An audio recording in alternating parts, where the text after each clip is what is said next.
You are a chocolate chip cookie. And today I'm going to speak to you about something, and we're actually going to go through an old post of Richard Heart. Not really that old. It's actually just like from March, friends. March, you know that month? So the best time to buy Bitcoin and Ethereum and the doggy coin and SHIB, the best times is when there were no professionals, there was no structure, there was no formula, there was no meme established that it's going to definitely work. There was nothing.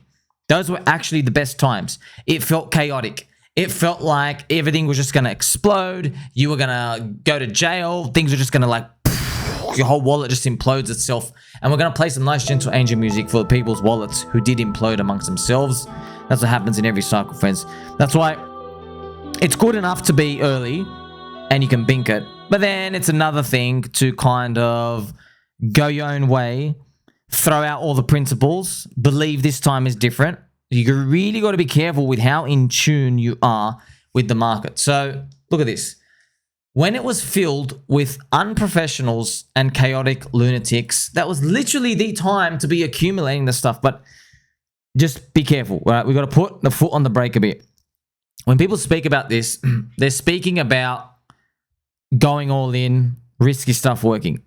But there's survivorship bias. We know that. We know there's survivorship bias. We know our minds, we only fixate on the people who made it. We're like, oh, wow, look at that person. They smashed it. Oh, SHIB did a 1.7 million X. Doge did a 300X when Elon Musk showed it. We completely forget about the times where people just became ghosted and literally just withered away and disappeared. And that's why this game, it's not so linear. It isn't. But we can do things to increase our probability. For example, friends, I've given you the framework of things like, cycle 1 narratives, cycle 2 narratives, cycle 3. You want to fixate on stuff that's relevant. Why? Because as people are onboarding into crypto from outside in the world, they're looking for something. They don't know what they're looking for. Of course, it's funny. We all joke, oh, everyone here's just to make money. No one cares about the tech. That's what you all think, okay? They're here for something else. They're bored and they're poor. Let me tell you this. Why do people hold stuff if they can't even make money in it? It's entertaining. There is some residual value here, being in a cult or a community or a group. There is something there that keeps people, these friendships and these relationships, right? There's something there, friends. Just like, let me tell you something. When people own that, that family we can't talk about, they own a lot of land in America. Some say Metagana. They can't actually sell everything because us, the peasants, don't even have enough trillions of dollars of US dollars to actually like buy it off them. So they clearly enjoy something else, right? Power. They enjoy power. There's a feeling there. Now, here's the thing. They've got so much power, we can't even comprehend it. But for us, we don't really have that power, right? We use different words here. We're like, hey, I just like it because I like it. I like being in the club, right? Even though it's a club for like golfing or people who drink orange juice. Could be, people like play soccer. You see these little clubs? Yes, but imagine like these big, big, powerful clubs. So humans, we just do the same thing. It's just that our clubs aren't like dropping bombs on everywhere else, hiding UFO tech, invading countries, and all this other crazy stuff that happens, okay? Remember, it's all the same thing. It's just that we're living digitally. We get to see it now. It's funny. I can link it together because I'm here 18 hours a day, friends. And I'm wearing a nice new Pikachu hat. Yellow color, of course, but no one else can see it. Why? It's because I know, because everyone's so self-centered. They're like, I'm just here to make money, and then I'm going to be the one who sells and exits. No, you won't. No, you won't. Look at everyone in crypto. Every person who clicks sell and exits the crypto industry is a loser. And they always come running back, crying back. It gives them an identity. They realize they actually suck in the real world. They actually got no real friends out there. Trust me, it happens more often than you think. Now, of course, friends, if you're going to do anything in the real world, yes, buying property is pretty decent bet, because you're like, well, humans got to live. They got to keep living. It depends on which country you are here and there, but there's very special exceptions. But if you notice, man, people want to keep coming in. It's funny, right? Even if people who buy property, I know a lot of people listen to Corey and Dane on the Money Talk show. Very interesting because they're from property world and real estate. And it's kind of funny. Look, man, if any of you, and girls, of course, if you're ever lucky enough to set yourself up with property, look, I know how the game's going to work. You're going to go buy it out there, and then you're just going to use the rental dividend yield to DCA back into crypto. Ah, man, it's funny. Yes, you need the safety, but it's kind of like Let's go join the old system and then let's put money back in the new system again. Like that's what it looks like. But, big but, you got to do it. You got to do it. I'm talking to thousands and thousands of people, friends. I literally, I can tell you right now, on paper, yes, in the perfect world, you don't buy the tops and sell the bottoms. But I know what people do. They do leverage. They get a bit cute with it. They get wrecked. They end up doing some very, very naughty things. When you hold real estate, you can't liquidate in 2 seconds. It forces you to really, really think about it, okay? So it's really important. What are you actually doing in crypto, friends? You are speculating that a community will grow. We know from Metcalfe's law, the value of the network goes up with the square of the people. So if you have 2 people, value 4, 10 people, value 100. You see that? Oh my gosh, from 2 to 10 is just an 8 increase, but the value went from 4 to 100. Wow. So you added 8 people, but you got like 96 units of value. So that's what you're actually doing. Now, it's interesting. They are one in the same relationship. Don't forget that. It's not like people always say, hey, friends, I wish it didn't work like this, because wouldn't it be so easy to find out all the coins and you just find out, hey, how many holders do you have? Oh, wow. You've got 40,000 holders, but your market cap is only $200,000. That's free money. You will never, ever get that. You can't get that. It's the same relationship. Damn, that would have been the easiest billions we'd ever make in our lives, but you don't get that. You see, the market's smart like that. Market prices it in. So as people join, from your perspective, the price curve goes up. And then people leave and it bleeds out exponentially and it goes up exponentially. You see what I mean? So that's something to think about. So you're just guessing that it's going to keep growing. That's it. That's what you're betting on.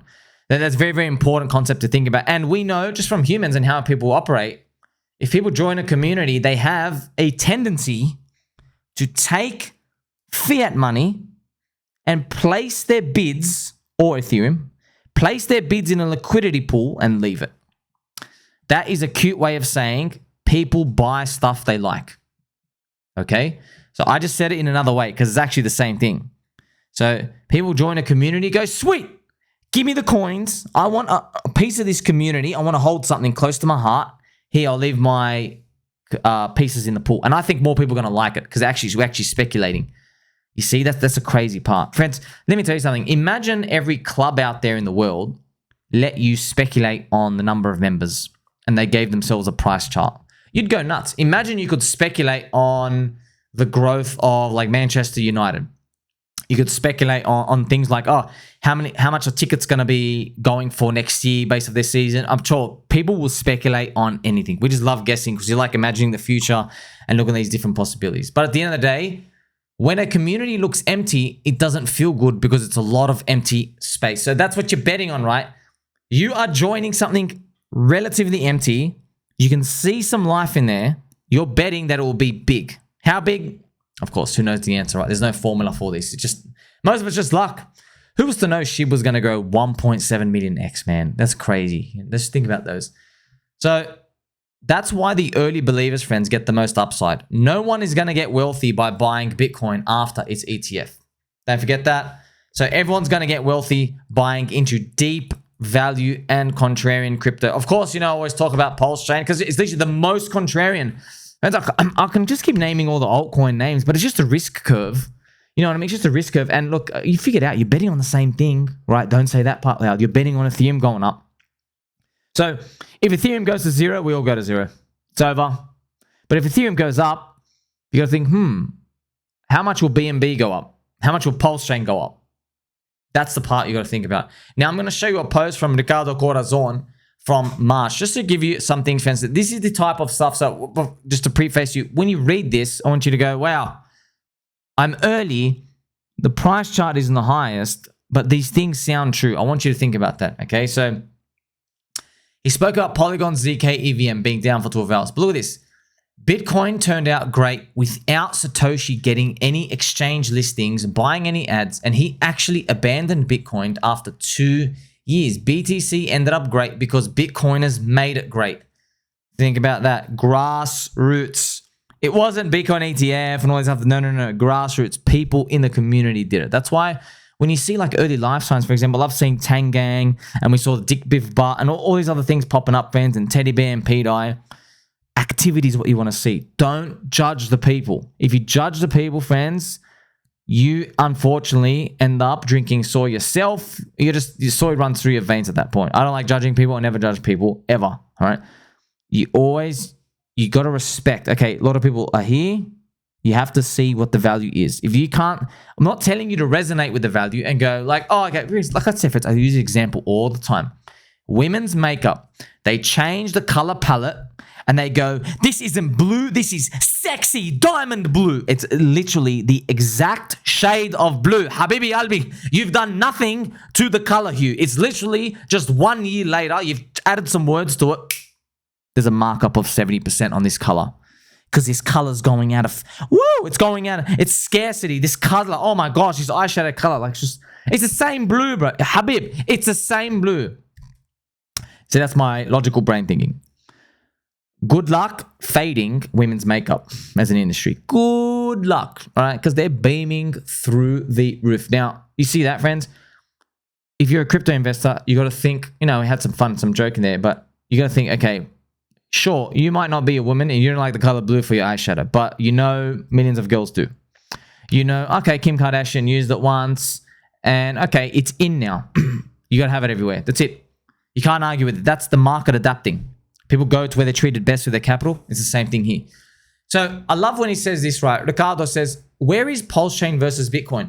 PulseChain, faster, cheaper, more secure, higher throughput, more features, on-chain exchanges with deep liquidity, meme coins, borrowing, margin trading, better unit bias, better logo, the founder didn't disappear, no mining hardware slaves, better for the environment, no electricity company slaves, community is more intelligent, man, the list goes on and on.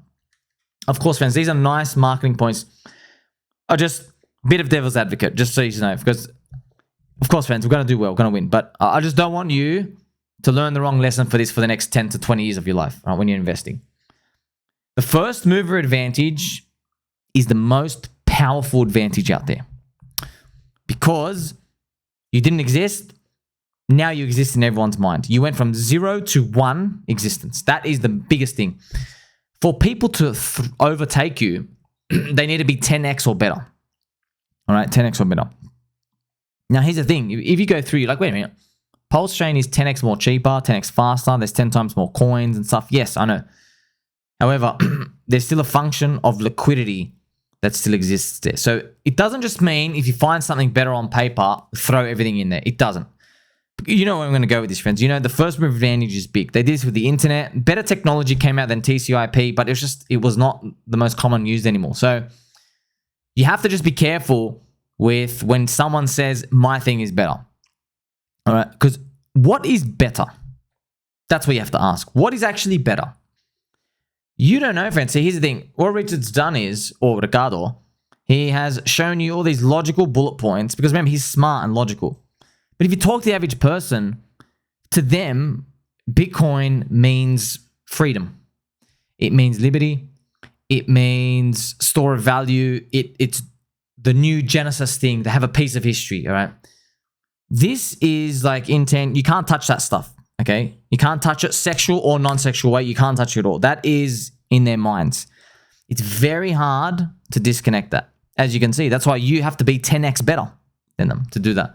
So I just want you to appreciate there's both sides to this story. There's always both sides to this story. Now, at the end of the day, friends, we don't even need to look at all these specific features because the deal at the end of the day. Look, people want yield. People are going to come for these narratives. They're going to come for ecosystems. They're going to come use cheaper stuff here and there. And guess what? The liquidity injected into PulseChain can thrash it up so much faster than what Bitcoin can happen. But people don't believe it until they start seeing it. That's what it comes down to. So just don't forget this because why I've just gone through this with you. Of course, very, very bullish on PulseChain ecosystem and everything. I just want you to know that don't think just because something new that you are now crap. Don't think that. There is a tendency. Winners keep winning. Momentum keeps going on average. On average. You have to really, truly understand why something else is even worth your time. That's why I tell you 90% call, 10% lottery. Because you're constantly on the hunt just to evaluate, hey, maybe you're not better forever. All right. Maybe you're better for this cycle. Maybe you're better So from Bitcoin's perspective, if Bitcoin will say to PulseChain, maybe you're better because 2022 and 2023 are no longer here. Now it's Bitcoin halving year. We're in bull market. Maybe you're better there. So I want you to know that everyone has their talents. There's positives and negatives to everything. And if you weigh these up, you can at least get to the answer that you want to seek, basically. Because yes, it's easy just to go all in on this one thing and you're going to kill it. The problem is, friends, do you want to be right or wrong mentality? Do you want to be right? Okay. We're here to make money, and to understand to make money, there's things you have to understand. Cycles, there's cheap prices and expensive prices. There's strong hands and weak hands, and it is what it is, okay? And guess what? PulseChain is gate kept to the hell, right? Literally, gate kept everywhere. That's what you want. There's no PulseChain Bitcoin ETF. You know what I mean? So this type of stuff, putting it all together, you can start to see, okay, there's a risk curve. And just because something else is further out the risk curve doesn't mean it's just necessarily better. Okay, there's different points in time where they're appropriate. So now you've seen, okay, this framework and how everything comes together. Still bullish on the ecosystem, but you have an appreciation of, some things come first and everything that comes out after that has to be much, much better. And I think it was good for Richard to go through all of these. There's margin trading and borrowing. There's so many things you can do. There's something for everyone there. Because look, friends, at the end of the day, all these people can talk about Bitcoin, freedom and liberty and all these, but eventually they're going to come across some screenshots and some videos and be like, wow, this coin went up 55x. Dick with a butt is up 45x in 72 hours. They're going to see that and they're going to be like, all right, that freedom and liberty stuff? Yeah, throw it out. I'm joining you guys. That's it, friends. The power of the green candles. It attracts them. Like fly to poop. Hopefully green colored poop. Like, subscribe, belly button, all. Catch you soon.